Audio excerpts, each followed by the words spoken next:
Gusto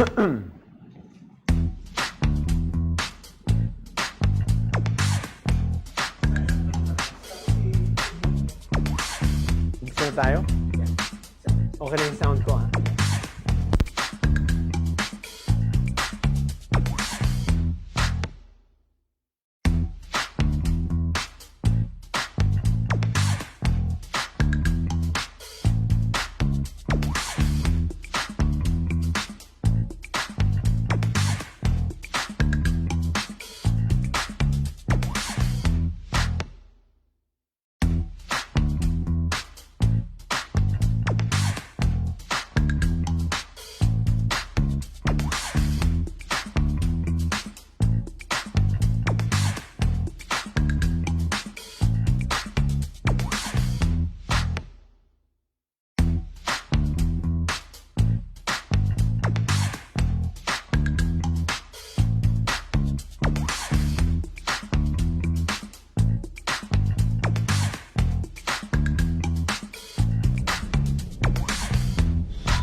And we're live with Enteng.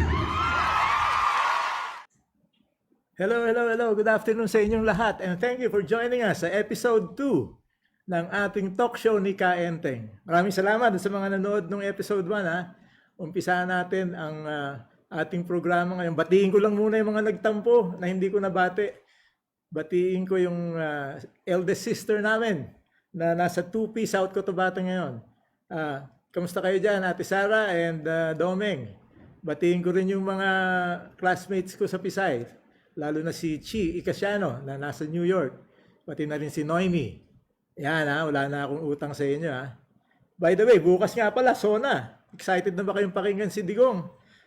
Mga kwento niya na i-injectionan yung kabayo ng Venom. Di ba? Tapos magtuturuan pa tayo kung paano maglinis ng mga face mask natin. Kaya pwede pa lang gamitin ng gasolina o diesel panlinis. Ako, huwag yung susubukan nyo at madidisgrasya kayo. No? Marami tayong pwedeng pag-usapan ngayon.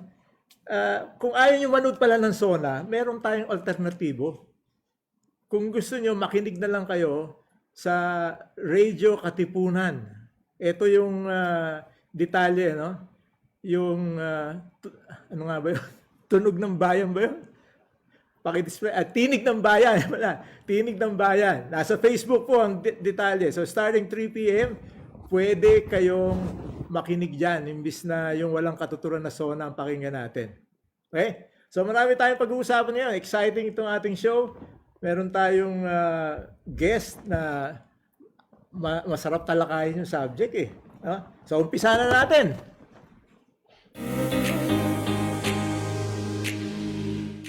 Usap tayo. Kahit ano pwede. Pwede TikTok, Tokhang, Tokpo. Gusto mo mga talakayang malalim. Pwede din mababaw. Komentaryong bias, may kinikilingan. Pero para sa bayan. Dahil live siya, pwede ka sumali sa usapan. Dito lang, sa talk show ni Enteng. Ayan. Excited na ba kayo mapakinggan yung ating guest, si EDWIN LACIERDA, dating spokesperson ni President Pinoy. Pero bago yan, alam nyo meron lang kalalabas na bagong video na sobrang nakaka-touch talaga. No? Yung pinanood ko kanina ng misis ko, naiyak siya. No? Tamang-tama sa panahon natin ngayon. Ito yung panawagan na video.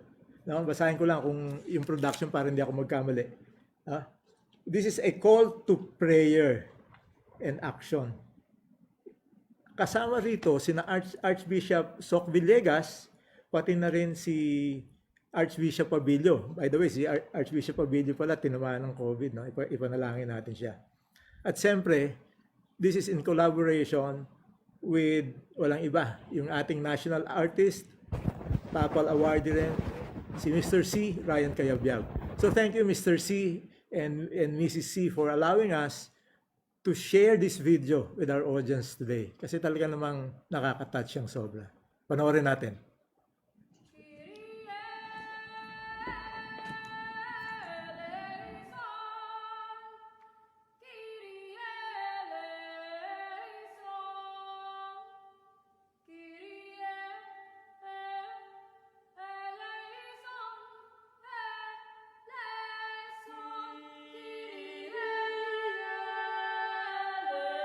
isang pananawagan sa may kapal mula sa bayang nasasakdal.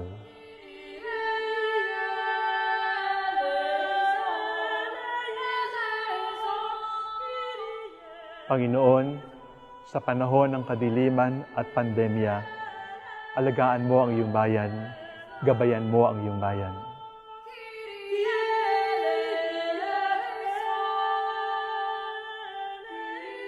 Panginoon, kaawaan mo kami. Kristo, kaawaan mo kami. Ang daing ng iyong bayan ay iyong pakinggan. Panginoon, ang iyong mga anak ay ligtas mo sa kadiliman.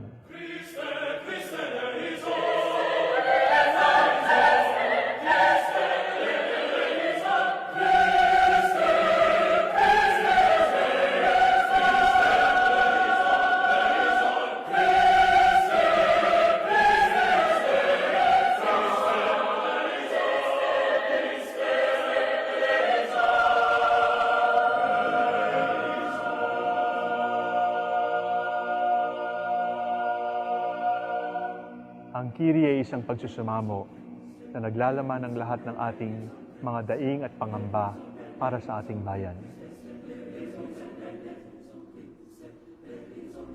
Speak out. Let your voices be heard. Let the Lord know how much we all love and believe in this country, this gift, this nation, and all its people. Let your love for the Philippines and for our people be heard amidst the plague of terror and deception, amidst the pestilence of violence and injustice, amidst the disease of greed and corruption.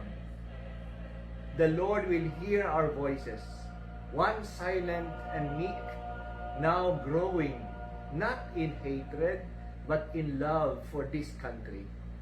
He will shine His light upon us.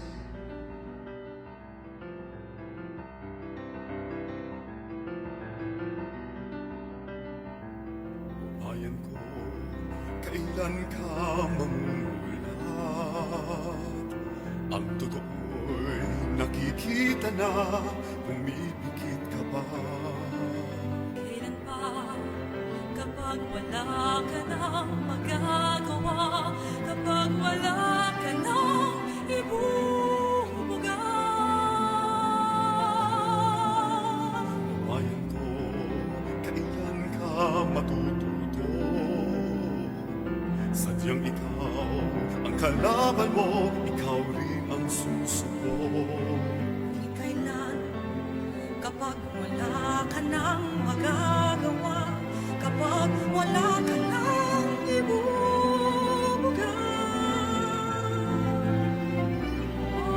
Bayan ko, kailan ka tatayo? Kay rami ng dugong inalay sa'yo. O bayan ko, ang oras ay malapit nang maubos. Bangon na, bumangon bayan ko.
Grabe, makapagbagdamdamin talaga yung video na yon.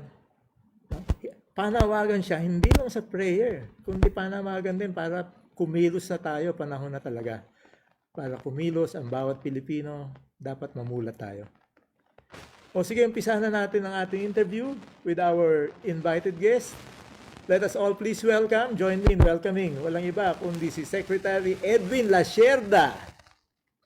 Hi, Enteng. Kumusta? Ayan, laga tayo. Long time no see, Enteng. Oo nga eh. Kumusta? Ano bang ginagawa mo ngayon, Edwin? Wala, work from home. Work from home din. Trabaho na, work from home, and then may pagkakataon mag-exercise, kaya umitang ng konti. Medyo ano ka nga, medyo pumayat ka ng konti yung huli tayo nagkita. Oo. Pero nasaan ka ngayon? Nasa government pa rin ba o private sector Wala na? private sector na. Matagal lang tayong wala sa private Okay. So gobyerno. after nung stint mo sa kay Pinoy, you went back to private Private sector, practice. may consultancy, may tinayong startup. So, yun. Doon na ngayon nakapako yung attention. Okay. Kailan mo huling na-meet si Pinoy pala? Have you met him lately? Hindi, wala. The last time was nung nagkita kami sa pagpiyansa sa kanya. Okay. That was a year ago pa. A year ago or more than a year ago siguro. Pero we keep in touch through si Abby. Si Abby yung spokesperson niya. No? So, Okay. so siya ngayon nagtumata yung tagapagsalita niya. So tuloy-tuloy pa rin ang balita tungkol kay Pinoy. Bukas pala, SONA na. Oo nga. Yung panahon nyo, yan ang one of the busiest time of the year for you, di ba? Actually, pag SONA yan, ang nangyayari, the day before, nasa Batasan kami, gumagawa ng mga practice runs in terms of blocking, in terms of yung sounds, chine-check lahat yan. Wala kami director. Ito, hinahayaan na director lang pala. kay Maria Montaliban. No? Siya yung director namin. So, Hindi, professional din naman na. So, maayos naman. So, every year, inaabangan ng SONA. So, talagang ano yan, yung mga speechwriters nasa bahay pangarap, kinakausap si Pangulo Aquino, inaayos yung kanyang talumpati. Tapos kami naman, we gather doon sa office ni Secretary Dinky Soliman dahil yung pinakamalapit na office na doon kami nagla-lunch, tapos sabay-sabay kami pupunta ng ano. Naalala ko nga, parang lahat yata ng secretary tsaka Yusek, puro yun lang ang ginagawa. Ay, hindi lang yun. Kasi ang haba ng prosesong yun eh. May, yung mula siguro Enero pa lang, inaayos na. Kasi lahat ng mga nagawa nung nakaraang taon, kasi State of the Nation yun, kung ano nangyari at saka anong plano ni Pangulo Aquino, talagang nilalatag ng maayos yan. So from January pa lang yan, pinag-uusapan na yung anong ginagawa nyo, what have you done, and then moving forward, anong mga pwedeng i-highlight sa SONA. So yung mga accomplishments over the past year and then the direction that the President wants the country to move to, yun ang ginagawa doon sa SONA. That's the most important event actually. Yeah. Pero ngayon, parang ina-outsource na nila eh. Parang ano na lang eh. Production ng movie na lang yun ang iyan. Well, yan yung style ng gobyerno natin ngayon. So, hayaan na lang natin. Tingnan natin kanilang... Siguro, Sec Edwin, para malinawan ng mga nanonood sa atin, kasi iba hindi naintindihan yung proseso eh, di ba? Okay. So, like, you spoke in behalf of the President, right? That's correct. So, I assume you hold regular meetings with him para ma-discuss yung mga major issues for the day or for the week. And then you agree on talk points na kung ano yung pwede mo i-share during the press briefing. Tama ba yan? Normally, what would happen is every morning that the team would meet. Okay. Because we'd identify the issues that would crop up. Alam mo, dati nung panahon, before 2010 kasi, yung news cycle, hindi naman yan 24-hour news cycle eh. Because of the advent of social media, tuloy-tuloy na yan. At sa gabi may nangyayari. So talagang may news na pumuputok yan and then social media is there. So all the media organizations, talagang pati gabi, nagbe-breaking news. So we would have to be in close contact with each other. Okay. Anything specific to Pinoy, ita-text namin pag let's say sa gabi. Ito lang may mga balita dati na hinimatay raw siya. Okay. So, ita-text namin, sir, may ganitong balita, hinimatay kayo. Totoo ba? Obvious sa amin, hindi. Just for confirmation na galing sa kanya, we'd like to make na galing sa kanya yung instruction at sa kanyang statement, ilalabas namin. So, we need to coordinate with him. But generally, pag sa umaga yan, nagmi-meet yung team, nag-uusap ano ba yung issues of the day. And then, alam mo kasi, hindi lang naman palasyo hindi lang naman si Pinoy ang pinag-uusapan eh. Lahat ng problema kasi ng gobyerno, Ako ang taga-salo minsan. So ang kailangan gawin, kinakausap, let's say may problema sa DILG, may problema sa DSWD, every morning, tinatawagan ko pa yung mga cabinet secretary, kinakausap, ano ba itong issue to? Kasi hindi ko naman alam lahat ng mga issue na yun. So ano yung sagot nyo rito? Importante kasi na there's only one message coming from government. Yes. Hindi yung kanya-kanya ito si Cabsec na ganito, magsasalita na lang out of the blue, hindi na, ano na, saan nanggaling yan? So we have to coordinate, let's say, if it's an issue with DSWD, kakausapin namin si Sec Dinky, pag sa DILG, si Sec Mar, sa DOT, si Sec Mon Jimenez. So, talagang para maayos. So talaga may proseso. May proseso, tapos kapag, and regular ang meeting namin with Pinoy eh. Kasi kailangan yung usual meetings namin with the President, we have to thresh out, sir, what are the issues of the day? Tapos pag medyo may mga breaking na kailangan na hindi pwede kami magsalita niyan, humihingi ako ng schedule kay Panginoon Aquino. Pupunta ako sa office niya. At saka hingi ako ng time, sir, ito yung mga sinasabi ngayon, what's your position on these issues? Sige. So talagang pinag-uusapan. Ang klaro sa amin, hindi ka pwede mag-widow. Okay. Kasi ngayon, ang nakikita natin dito sa administrasyon ko, parang lahat sila nagsasalita ng walang clearance, di ba? At pagkatapos, babawiin na lang nila. Okay. Sandali medyo ayusin lang natin yung mic mo, Edwin, dahil parang ano yata Sige. hindi masyado maganda ang tunog. Yan.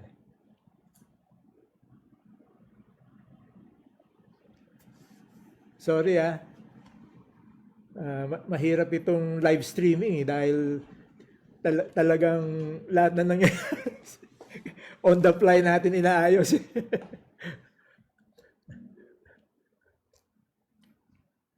Ayan, medyo malapit-lapit na.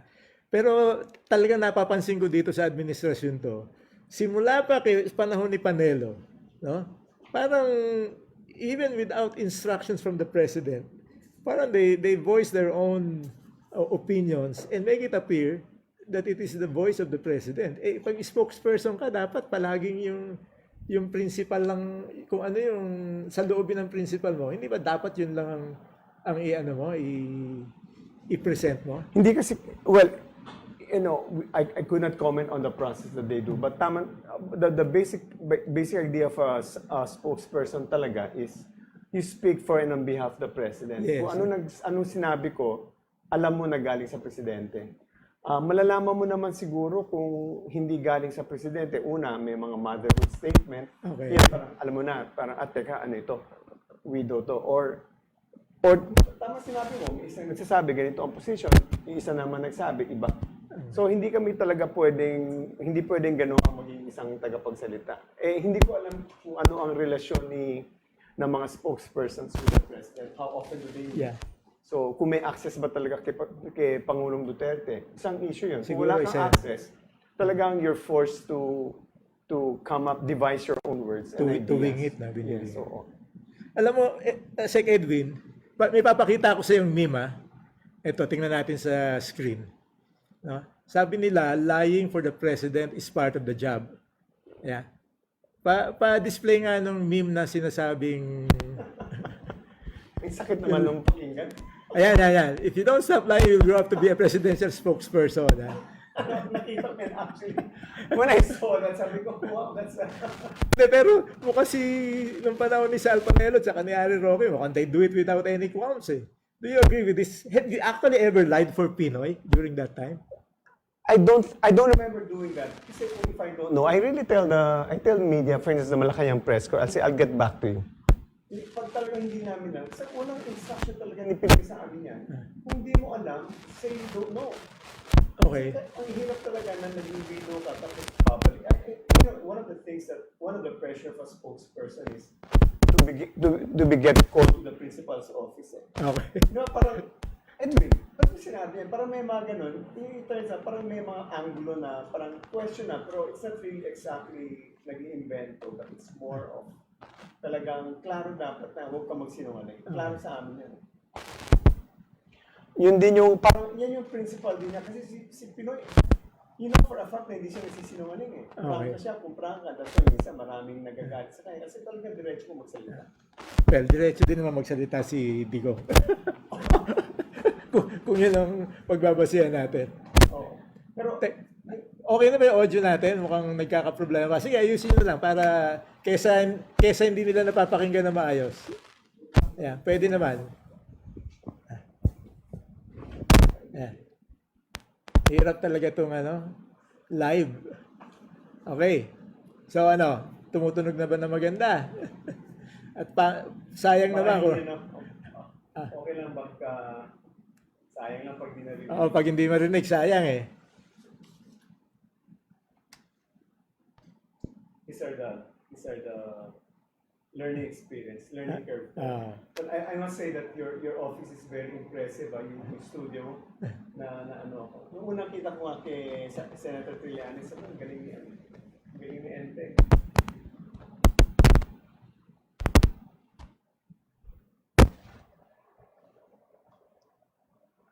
Wala pa rin? Okay na? Mag-share na lang kami ng mic para Okay na. Okay na. Okay, sige.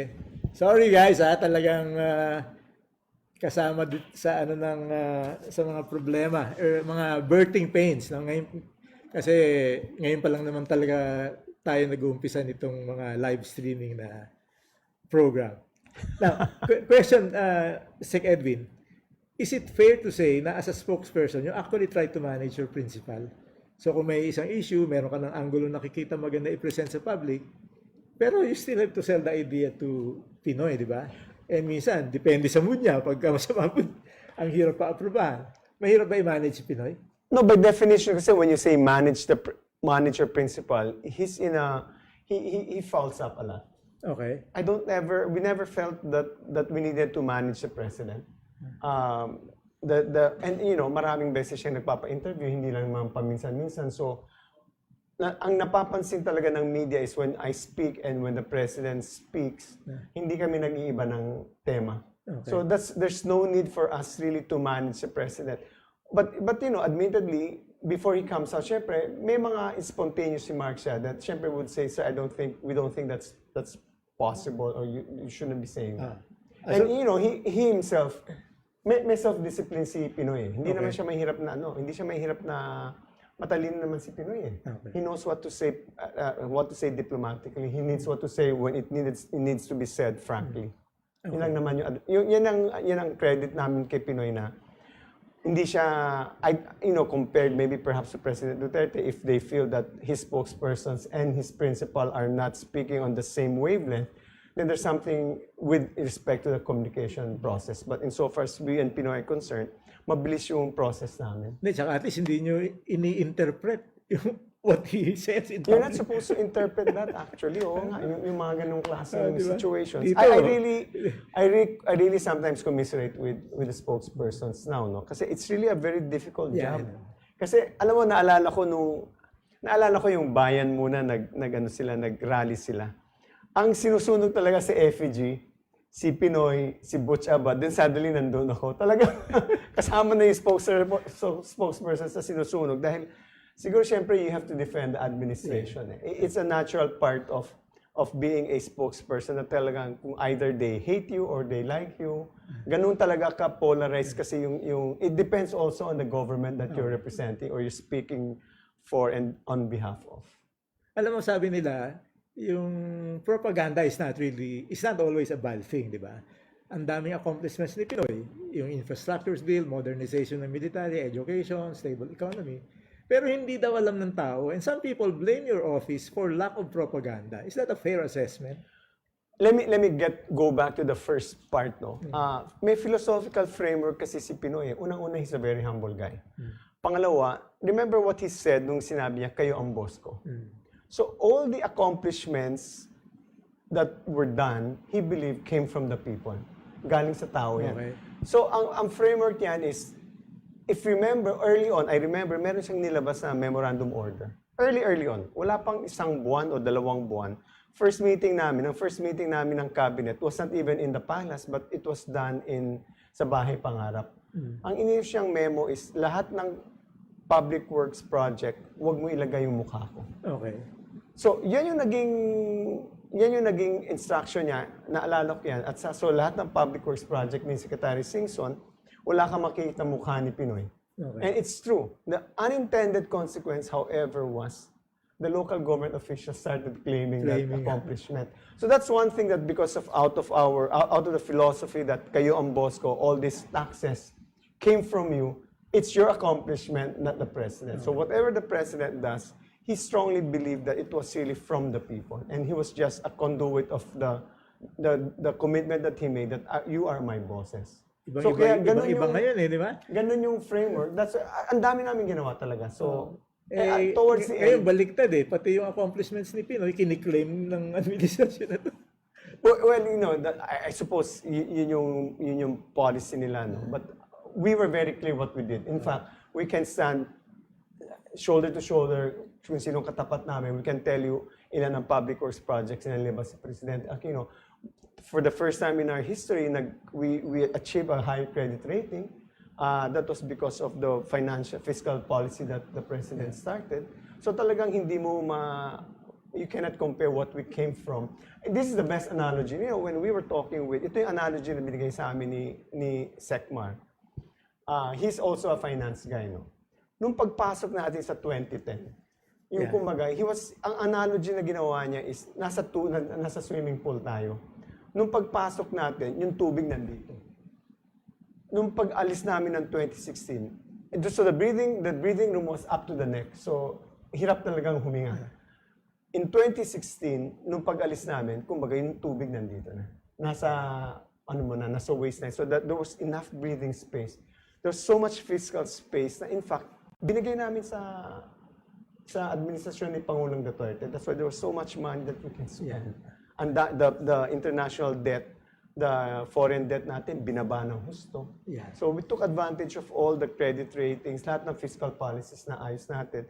Yung mga poorest of the poor, yung CCT ni Pangulong Aquino at ni Sec Dinky. We've expanded. Inumpisahan ni Pangulong Arroyo naman. No? So we give credit. Inumpisahan niya, in-expand ng malawak ni Dinky at saka ni Pinoy. So marami talagang naisabi. But again, the framework is kayo ang boss ko. So inyo yan. Kayo ang yun ang framework namin noon. Pero alam mo, interesado ako malaman. Kasi ngayon, ibang-iba na yung style ng communications, di ba? Kung uso na yung troll farms ng panahon nyo, would you have used and deployed it to defend some of the controversies that Pinoy faced? I wouldn't think that, una-una wala sa akin ng budget. Okay. Wala sa akin yung budget yan. It was with Secretary Coloma. But we never had any situation where, I think to my mind, there were only two most difficult crises that we ever went through. But at that time, hindi mo na ma-anticipate yun because, again, the popularity rating of President Aquino, walang trolls yan, ha? It was sustained. Okay. Till the very end of our administration, the President's approval rating was high. There were only about 2 dips, but it always rebounded. Yung ganun yung cycle ng popularity approval rating ni Pinoy. So kaya, did we need a troll farm to prop up the approval rating of the president? Hindi. We can say, nung panahon namin, the 6 years, wala kaming troll farm. Okay. And yet, the popularity rating of the president, mataas. So, I don't think we needed, if you ask me on hindsight, hindi namin gagawin yun kasi popularity rating ni Pinoy mataas eh. Okay. Nabanggit mo kanina yung may mga controversial issues din kayong hinarap, di ba? I guess, Mama Sapa na was the most difficult that you faced. Huh? That's correct. In hindsight, what would you do differently para mabawasan yung naging negative reaction ng mga tao? Mahirap sabihin kasi wala sa akin yung control nung It's I would leave that to the president to say that, no. It was really very difficult kasi we were really caught by surprise. Okay. Kami hindi namin alam na merong ganung klaseng operation hindi nasabi sa amin ng PNP, it was highly classified, so we were not informed. Maybe perhaps very very few people were informed. So I remember it was on a Sunday it was about a week after the Pope visited so everybody was high. Maganda yung masaya yung pakiramdam ng mga Pilipino. DILG Simar was busy with the preparations of the papal visit. I don't know what sila Sec Gasmin naman was also helping along. So then suddenly a week after that, pumutok yung Mama Sapano. So we were really caught by surprise, honestly. Even Sec Gingdeles, who's in charge of the peace process, was also not informed. Yung peace process na derail because of that. Malaking bagay talaga yung Mama Sapano. It really hurt the peace process. It really hurt the relationship between even in the community where I belong to. These are Catholics who really believe in fostering good relations with our non-Christian brothers. Even they themselves felt na hindi mapagkakatiwalaan ng mga Muslim. Parang gano'n nangyari. Ang laking tama ng Mama Sapano insofar as the peace process. Ang pinaghirapan ni Pangulo Aquino yan, pinaghirapan ni Gingdeles. Maraming sa peace panel talaga. We could have gone farther now but unfortunately, a number of people also perhaps took advantage, those who did not want the peace process to be successful, na nakapag-take advantage sila. Pero ikaw, you finish your full 6th term, ano? Etong kay Duterte, kung bibilangin mo yung pagbabalik ni Harry Roque, so there was Abella, Harry Roque, Panelo, and then balik kay Harry Roque. So in 4 years, 4 na palitan. But you finished your full term, so you must have enjoyed your job. No, honestly, to be, I was told, and may shelf life kasi ang spokesperson Okay. Ang shelf life, I was told by those who were ahead of me, ang shelf life talaga na isang tagapagsalita, siguro mga 1 year to 2 years And nakakapagod talaga, lalo naging 24-hour news cycle. Talagang umaga, early morning, may gusto mag-interview sa'yo hanggang gabi. So the extent talaga, minsan tinatawag ako ni Ted Filon, sasabihan ako, Secretary LACIERDA, tinatawagan ka namin, hindi ka sumasagot sa telepono nyo. Parang talagang it was so difficult that I was constrained to ask for a deputy. Okay. That's why pumasok si Yusek Valte, kaya I had to ask one. But it was difficult that at some point, and this is true, the first time I'm going to tell you, in the middle of the administration, a year before the midterm, I offered my resignation to the president. Okay. Kami ni Yusek Valte, we offered a resignation to the president. Dahil nga, mahirap talaga yung trabaho. Yeah. So talagang, but the president said, simply, as in everyone who tries to leave office, kasama kasi kami sa kampanya. Tayo, Enteng, kasama tayo sa kampanya noon, sa 2010. Sabi, akala ko walang iwanan dito. Yes, sabi. Pag ganyan yung usapan, akala ko walang iwanan dito, di ba? Kayo nagpatakbo sa akin. Ayan parati din sinasabi, kayo nagpatakbo sa akin. Nanalo ako, tapos ngayon, aalis kayo. Ako, meron pa akong natitirang ilang taon. Akala ko walang iwanan. So, pag ganyan ang sabi sa'yo, wala.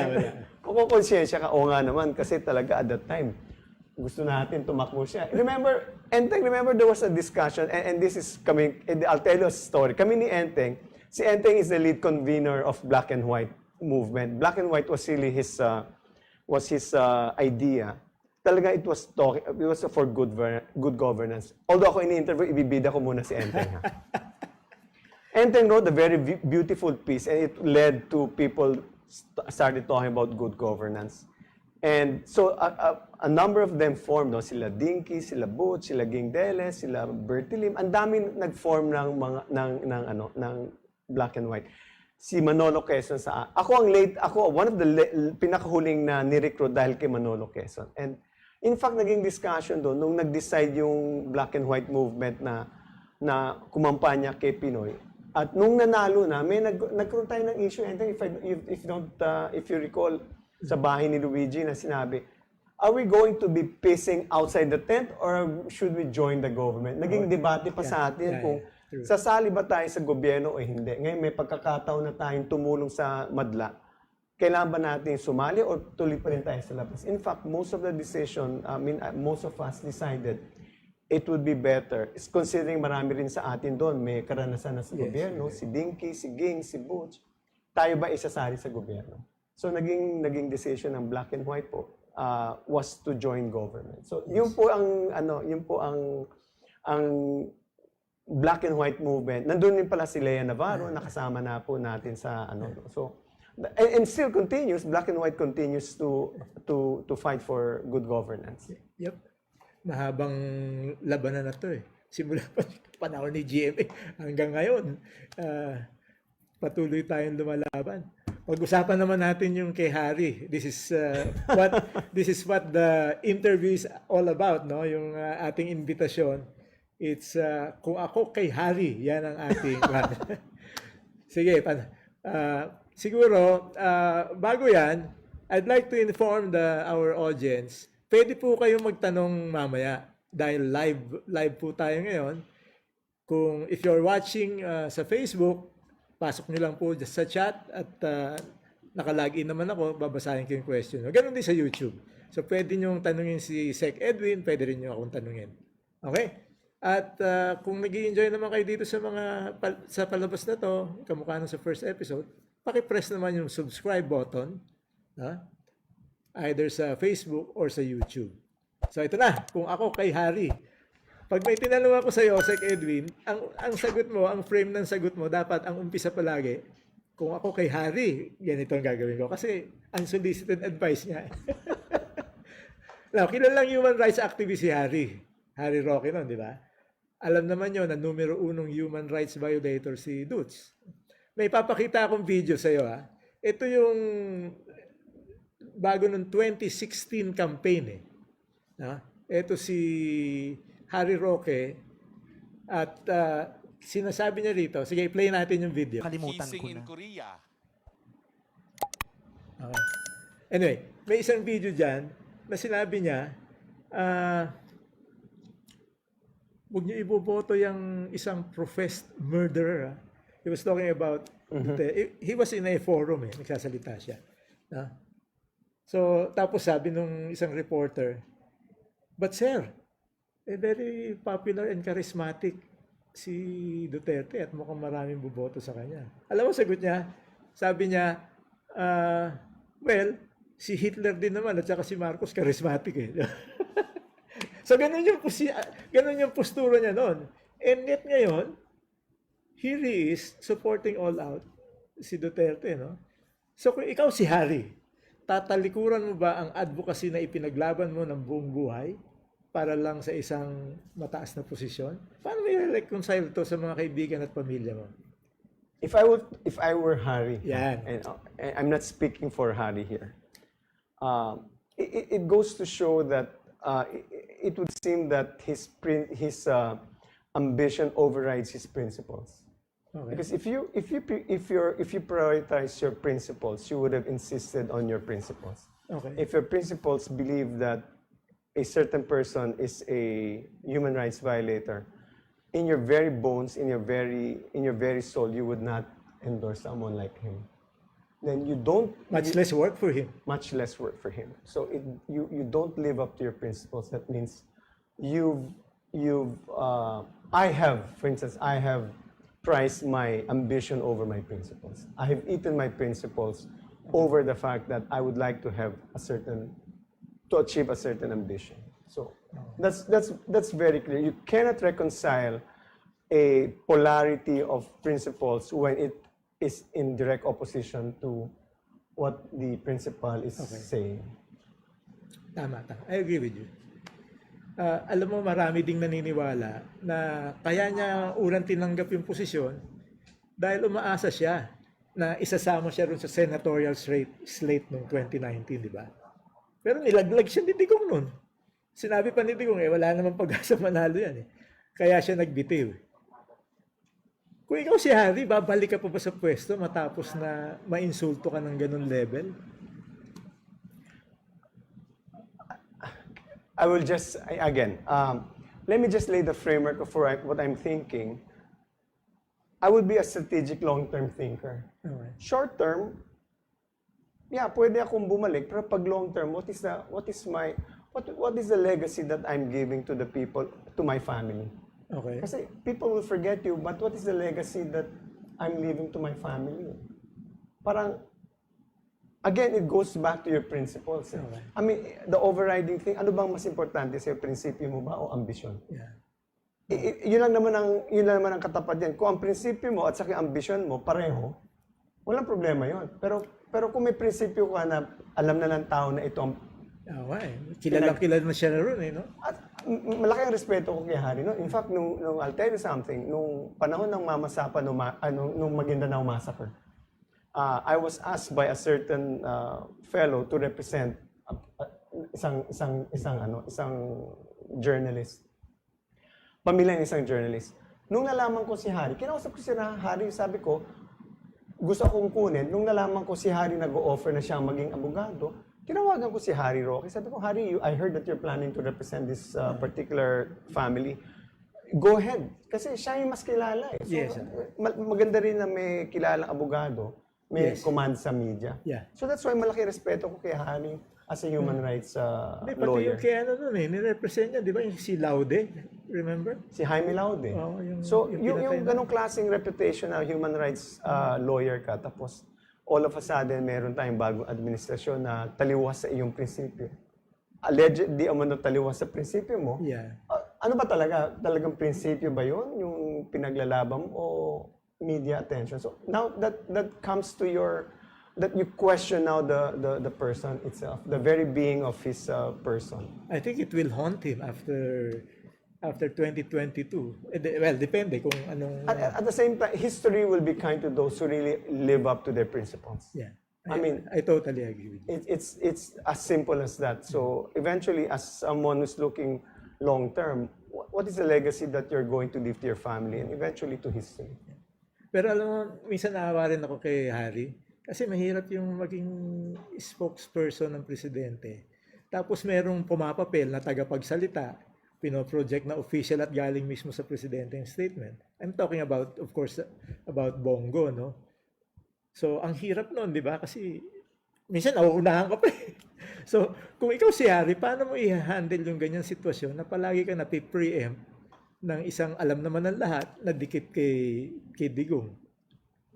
You know, that's hindi sa dinitipensahan ko si Senator Bongo, but the fact of the matter is the relationship is so close eh. Okay. In fact, in point of fact, talagang siya ang talagang spokesperson ni Pangulong Duterte kasi talagang from sa Davao pa lang magkasama na sila to the extent Hindi na nga lang siya ang ginawang spokesperson to start with. Because mas importante yung trabahong ginagawa ni Senator Bongo eh. Okay. Close in talaga sila eh. You know, there are certain people talagang kailangan mo somebody that you can trust. Eh, normal sa tao yan eh. For President Duterte, Bongo is the one person that he can trust his life. Would he be a good spokesperson? Perhaps better because he knows alam niya. he knows Ang tingin ko nga, he can actually speak for the president. I think so too. Kasi halos parehas na siguro silang mag-isip eh. Pero ang hirap din naman kasi ng trabaho ni Senator Bongo na although ginagawa niya ngayon nakasama na spokesperson siya, you interact with media a lot and then you have to be with the president. So I understand why he's not a spokesperson, but sa totoo lang, siya yung pinaka-effective na spokesperson. Kung if you ask me, siya yung dapat na spokesperson. Talagang walang sinungaling doon kasi alam niya talaga ang anong iniisip ni Pangulong Duterte. Sige. Anyway, pakita ko lang ulit yung video ni Vice Ganda kanina. Ito kasi yung interview ni Vice Ganda kay Harry Roque.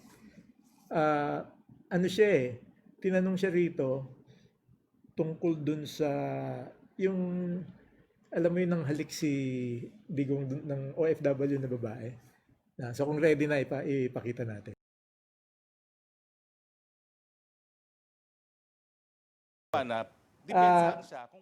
Ang sinasabi niya rito essentially is naipit siya rito kay Vice Ganda eh.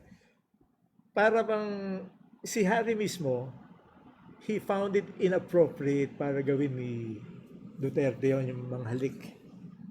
And yet, dinipensahan pa rin niya. So, ang sabi ni Vice Ganda sa kanya, so iba pala yung nasa sa loobin mo, sa kasalita mo, parang pinaghihiwalay mo ba yun? Di ba? So, in other words, kung ikaw si Harry, at alam mong mali yung ginagawa ni Presidente, didepensahan mo ba yun pagtatanggol mo, kahit alam mong mali? ang hirap ng tanong mo yan, sa totoo lang. Mahirap talaga. So, but before I answer that, I have never come across a situation where that President Aquino did something wrong that I had to defend. Okay. It was a policy, if there were differences, it were differences in policy positions, which by after explanation naman, maintindihan mo ba ito ang policy. It's not a question of right or wrong.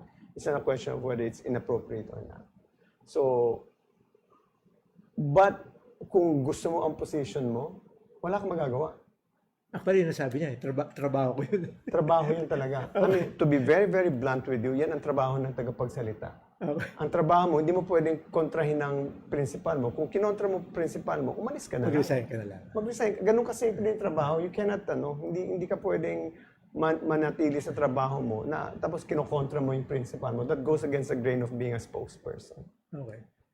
Merong recent issue kay Roque, yung di ba yung nag-violate siya ng social distancing, yung sa Adventure Park sa Subic. Sabi niya, dolphins lang naman kasama niya. Ang problema niya, may mga lumabas na memes na may mga kasama siyang tao. Ito, pakita natin. Ayan, no? Oo. So, may resibo na nagsisinungaling siya sa booking na booking. Kung ikaw si Harry, ganyan na, booking ka na and all, paano mo handle yung... I would apologize. Just apologize, ano? I would apologize because ano bang ilalaban mo? Hindi, ang ka-picture ko, dolphin eh. Like, that's a term that's very commonly used right now. It's called resibo, but yun na nga, may proof na rin yan. Like yung, just to be more recent lang, itong si Yusek Malay, sinabi niya na bawal ang rally bukas kasi may social distancing measures. Tapos, then you see in the Rizal Stadium, nakakulong mga locally stranded individuals. That's also violating social distancing. Yeah. So parang you have to be consistent with what you say. I mean, government as a whole, not just a spokesperson, should be consistent in what they say. Otherwise, you lose credibility. That's the reason why General Sinas was is so lacking in credibility right now when he's enforcing social distancing measures because he violated social distancing measures. So whenever you say something, by the way, the only asset of a spokesperson is his credibility. Pag nawala na yung credibility mo, pinagtatawanan ka lang. You may be speaking continuously in front of the press, for the president and in front of media, but after the press briefing, people will laugh at you because you've lost your credibility. That's your only asset, and if you lose that credibility, you might as well say goodbye to your job. Alam mo, ako inisip ko rin, wala namang forever sa pwesto di ba? In fact, kay Harry Roque siguro 2 years na lang yan So tama ba na sabihin na dapat at this time meron na siyang exit plan? Kung ikaw si Harry, anong klaseng exit plan ang gagawin mo? May exit plan namin siya dati. Kaya nga siya tumakbong senador. Hopefully, baka he's another exit plan. We don't know his plans. What? You're asking me? Yeah. Well, I'll tell you frankly, like and this is true. Like the president, we had a calendar every year. Okay. And every day that we went to office, pinupunit namin ang kalendaryo. Waiting for the day that the 6 years will be over. So every year yan. 365 days may magpiprint. After itong araw, pinupunit namin. Araw-araw may pinupunit ako. Alam ng staff ko yan Alam din nila Abby na nagpupunit kami because you were really counting the days. We were counting the days until we leave office. Ganun yan yung philosophy namin. We're not here to stay forever. Tama ka, Enteng, walang forever sa public sector, no? I mean, any job naman anyway. But ang plano ko talaga after serving the people for 6 years, then I will go back to private sector. By the way, it's not something that we were not asked to run for public office as well. Because my approval rating, Pulse Asia had a continuous survey of public officials, and my approval rating was also pretty high. My what do you call this, awareness scores in the 90s. So people were asking me to run for public office also, but it wasn't part of my DNA na tatakbo ako sa gobyerno, especially at that time, midterms. My awareness rating was 90 plus. Habol mo lang naman awareness Mataas pa yung approval rating ni Pangulong Aquino nun. So, but hindi ko DNA yun So. Okay.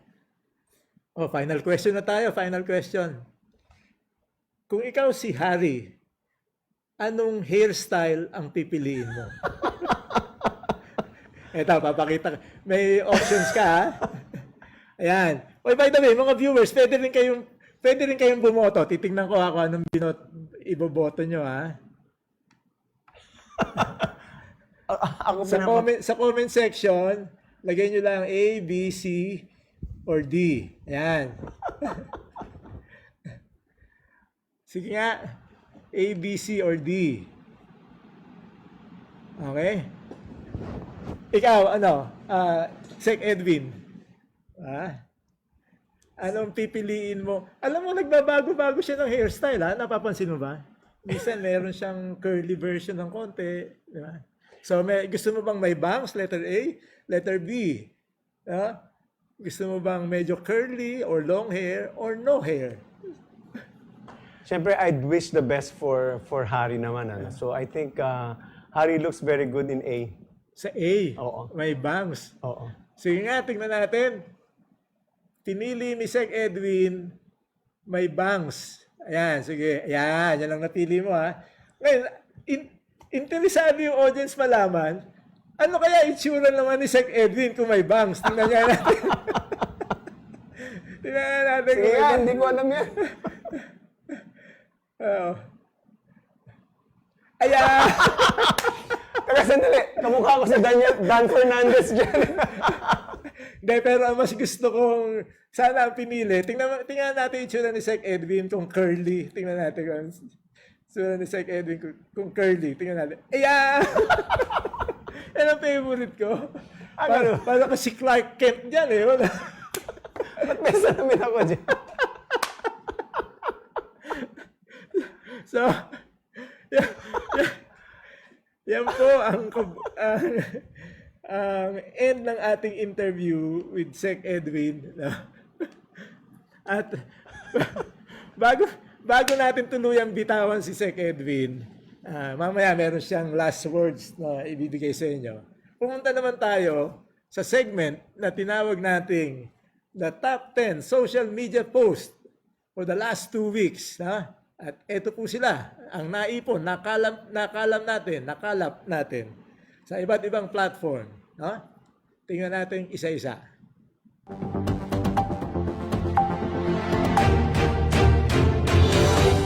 Sa number 10, ito alam niyo yung pinagbawal yung pumarada sa harap ng bahay. Ito po ang solusyon. Yan po ang solusyon. Paggawa ka ng bakod na buntis, extend. Ang hirap na hirap siguro yung latero dito. Yan po ang ating number 10. At number 9, ayan, ang number 9 natin, tingnan natin. Medyo mabagal yung ating director ngayon,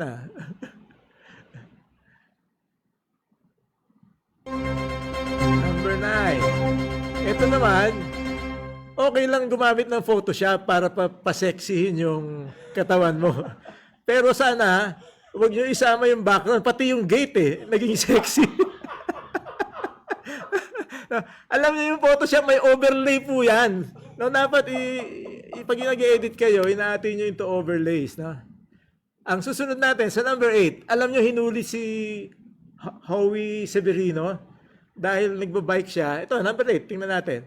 Dahil nagbabike siya, tapos binaba niya yung face mask para uminom. Aba, inaresto pa siya. So, number 8, itong face mask na to, recommended for Howie Severino. Ayan. So, pwede kang uminom kahit suot ang face mask na to. Ayos ba?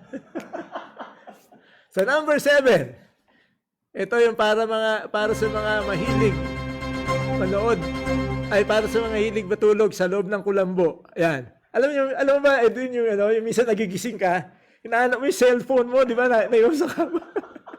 Mas grabe kung baby yung nawawala. Buti na lang nakakulambo. May naalala tuloy akong mahilig matulog sa kulambo. Number 6. Ayan, yung merong humingi ng tulong sa NBI para isabpi na yung mga kritik niya. Ayun, imbis na matakot yung mga tao, nag-trending tuloy siya. Hanggang umabot sa Amerika sa show na Wheel of Fortune. Ayan. Madaling ulan, di ba? Tatanong mo lang, is there a letter G? Ayan, nakakuha niya. Sa number 5, tingnan natin. Sabi nila, pwede na raw yung mag-asawa sa motorsiklo mag-angkas.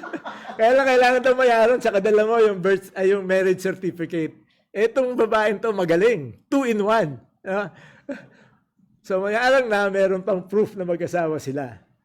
Sa number 4, dito naman maraming na-frustrate dun sa ABS-CBN hearings, no? Kaya sabi ng isang netizen, ano ba yan? Nakaka-prostate naman. Siguro senior na to, kaya nag-prostate cancer na to. Sa number 3, dahil nagsara na ang ABS-CBN, meron na mga bagong lineup na mga programs. Ayan, no?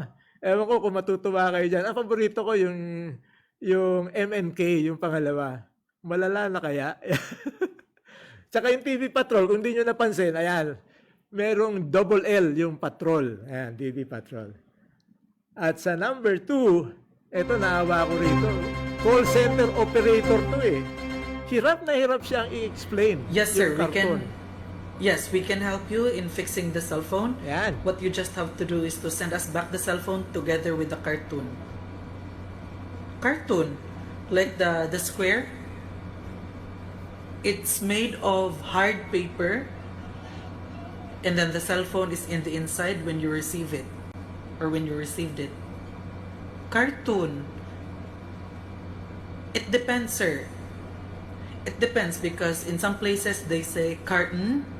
If they have an accent, sometimes they also say cartoon. Hard paper.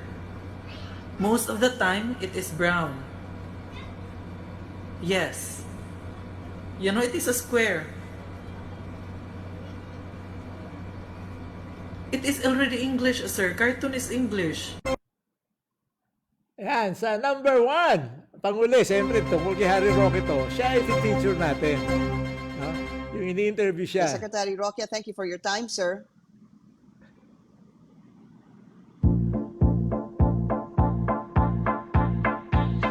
Secretary Roque.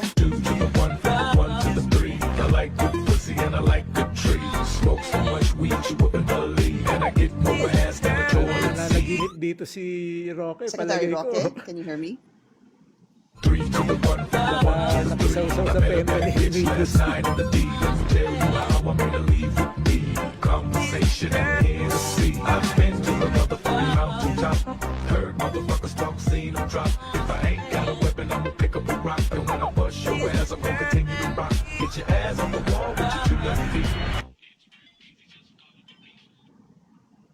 Right, doesn't seem like the Secretary can hear me right now. We're going to try to get him back.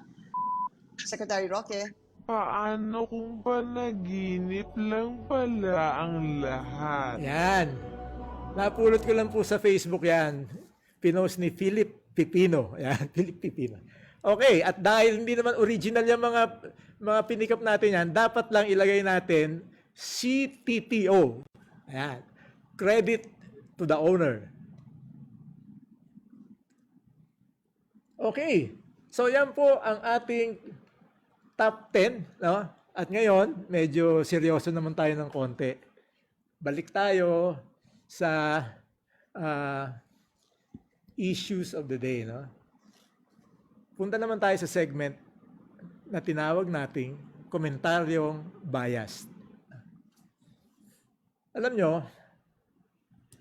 bukas na ang SONA or State of the Nation Address.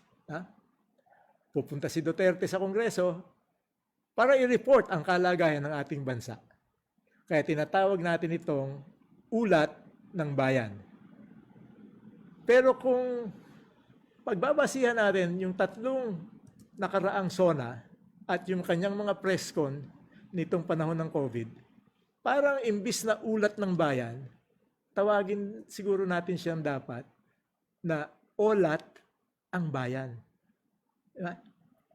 Matapos ipasa ang anti-terror bill, at ipasara ang ABS-CBN, ngayon naman, balak nilang baguhin ang saligang batas. Bakit?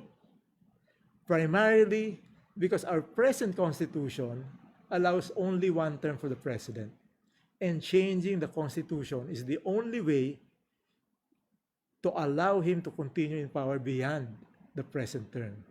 Siyempre, pati na din yung mga congressman at senador na naabot na ang mga term limits, pwede pa uli tumakbo sa bagong konstitusyon. Ito ang problema. Sa gitna ng pinakamalaking pandemyang hinaharap ng buong mundo, pang sariling interes lang ang inaatupag ng ating mga pamunuan. Samantala, tayo ngayon ang pinaka-worst performing country sa South Pacific pagdating sa paglaban sa COVID.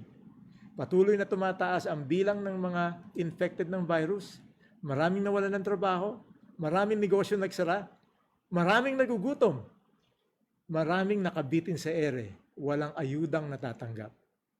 Tanging panalangin na lang at tulong ng pribadong sektor ang inaasahan. Pero siyempre bukas, magbibida na naman si Duterte. Malamang sasabihin niya na matagumpay ang kampanya ng gobyernong ito sa COVID at napigilan ang pagtaas ng infected dahil sa maagap na intervention ng gobyerno. Tingnan mo nga naman, ano? Alam niya, walang pinagkaiba yan sa isang estudyante na nakakuha na ng grade 70, tapos nagyayabang pa. Sabi niya, buti nga, nag-aral ako mabuti. Kung hindi, baka 60 pa yung nakuha ko. Ganon yun. Now, ang malungkot dito, bukas, pakakawalan nila ang kanilang mga troll army pagkatapos ng SONA. At marami pa din maniniwala na umigi ang buhay natin. Meron pa magsasabi, kawawa naman si Tatay Digong, pagod na. Heto ang pag-isipan nyo, mga katribo. Nung kumandidato siya, sabi niya, pupuksain niya ang problema ng droga at korupsyon in 3 to 6 months. Pero ano nangyari? Matapos ang 3 taon, siya mismo ang nagsabi na ang problema ng droga at korupsyon ay mas lalong lumala. Dito ako mas nababahala. Ang problema ng korupsyon, hindi lang sa pagkulimbat sa kaban ng bayan. Mas nakakabahala ang korupsyon ng pag-iisip ng taong bayan. Tingnan nyo halimbawa to si Harry Roque. Di ba dati siyang human rights advocate, tagapagtanggol ng mga naapi? Pero ano nangyari? Ngayon, tagapagtanggol na siya ng numero 1 violator ng human rights. Hindi lang yan. Ngayon, mas marami ng taong palamura, bastos, at mapagbanta na mangre-rape o papatay ng kapwa. Paano tayo nakarating dito? Alam nyo, tama ang kasabihan. Pag mali ang ginagawa ng matanda, sa mata ng bata, nagiging tama ito. Lalo na kung ang gumagawa ay ang pinakamataas na leader ng bansa. We have lost our moral conscience. We have become a vile and divided people. And it will take at least 1 generation to repair our damaged culture and bring it back to a pre-Duterte normal. Guys, mukhang tama yung video ni Roque kanina. Parang panaginip lang. Pero sa karamihan sa atin, hindi lang siya panaginip. Isa siyang bangungot. At tulad nung panawagan kanina ng mga obispo at ng mga national artists natin, sana magising na tayo. Sec Edwin, any last words for our viewers? You know, it's been a different journey for the country. Certainly, we had expectations of a different sort last 2016, but we're here right now. And if there's one thing I remember, sinabi ni in the play Man for All Seasons, ang quote kay Thomas Morden was, "I do none harm, I say none harm, I think none harm." Whatever the situation we are in our country today, let's continue to pray for our country. Let's continue to pray for our leaders. sana magkaroon ng kaliwanagan. Maganda kanina sinabi mo, yung kaninang video nilabas mo, sila Bishop Sok, sila Bishop Pabilio. It's a very timely period for us to reflect, especially given the COVID pandemic. Where are we situated right now? What can we do for the country as well? And in spite of the different political beliefs that we have, let's pray for our country. Kasi like we all, it's important for us to move together and pray for the betterment of all our people. So sa akin lang, pagdasal natin bayan natin. Maraming salamat, Enteng, sa pagkakataong itong binigay mo sa akin. Matagal na ako hindi humaharap sa media, pero it's a good time to meron talagang bawat sa atin may damdamin ng public service din. At pagdasal natin bayan natin. Salamat po. Salamat din sa Kevin na pinagbigyan mo ang aking imbitasyon, and I totally agree with you. This country needs prayers, a lot of prayers at this time. No? O sige na, kita-kits na lang tayo ulit sa next episode. No? Abangan niyo yung announcement. Ito po si Ka Enteng na nagsasabing, kapit lang mga katribo. Keep the faith, stay safe, and God bless. See ya!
Isang pananawagan sa may kapal mula sa bayang nasasakdal.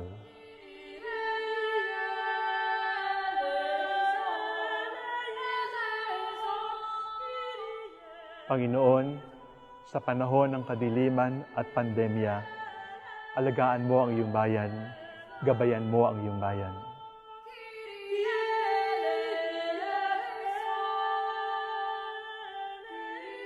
Panginoon, kaawaan mo kami. Kristo, kaawaan mo kami. Ang daing ng iyong bayan ay iyong pakinggan. Panginoon, ang iyong mga anak ay ligtas mo sa kadiliman.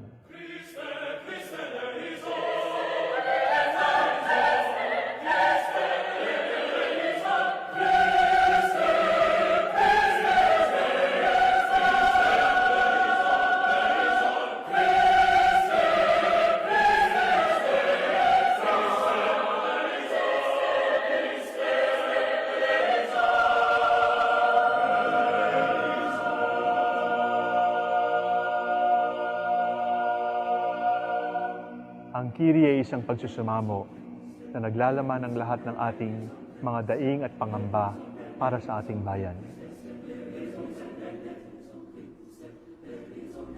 Speak out. Let your voices be heard. Let the Lord know how much we all love and believe in this country, this gift, this nation, and all its people. Let your love for the Philippines and for our people be heard amidst the plague of terror and deception, amidst the pestilence of violence and injustice, amidst the disease of greed and corruption. The Lord will hear our voices, once silent and meek, now growing, not in hatred, but in love for this country. He will shine His light upon us.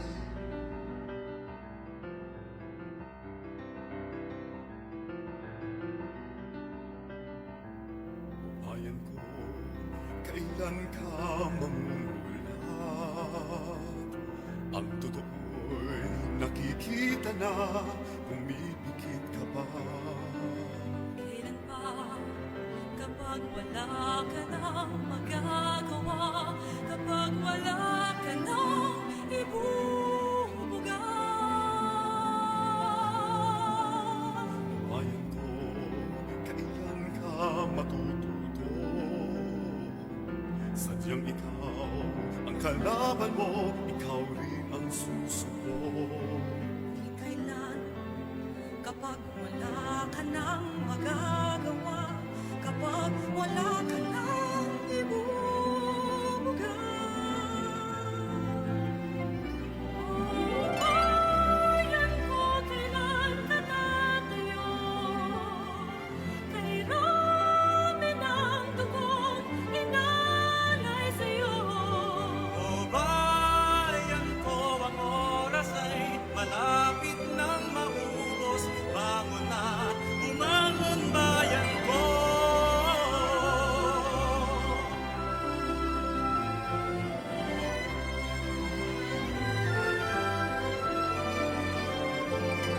Ngunit kailan, kapag wala ka nang magagawa, kapag wala ka nang ibubuga. Bayan ko, kailan ka tatayo? Kay rami ng dudong inalay sa'yo. Bayan ko, ang oras ay malapit